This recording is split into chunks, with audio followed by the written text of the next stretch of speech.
Mobile চোর সন্দেহে platform থেকে এক ব্যক্তিকে গ্রেফতার করল মালদা জিআরপি থানার পুলিশ। ধৃতের বিরুদ্ধে পুরনো মামলা রয়েছে বলেও জিআরপি সূত্রে জানা গিয়েছে।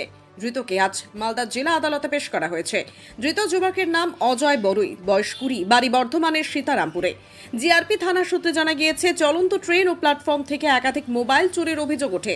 অনেকেই ট্রেনে উঠে ঘুমিয়ে পড়লে দুষ্কৃতীরা সেই সুযোগে মোবাইল হাতিয়ে নেয়। এই ধরনের একটি চক্র কাজ করছে বলে অনুমান রেল পুলিশের। গতকাল মালদা টাউন স্টেশনে সন্দেহজনকভাবে এক যুবককে ঘোরাফেরা করতে দেখা যায়। আটক করে জিজ্ঞাসাবাদ করেও সন্তোষজনক উত্তর না মেলায় গ্রেফতার করা হয় ওই যুবককে। ধৃত যুবকের বিরুদ্ধে পুরনো মামলা রয়েছে বলেও রেল পুলিশ সূত্রে জানা গিয়েছে। ধরেছেন আপনারা জিআরপি? এরা ট্রেনে এই যে ঘুমন্ত অবস্থায় যারা থাকে মোবাইল টোবাইল সব নিয়ে ছিনতাই করে নেমে যায়, তার জন্য ধরা হয়েছে। এদের বাড়ি কোথায়? এদের বাড়ি হচ্ছে আসানসোল। এদের টিম আছে নাকি একটা?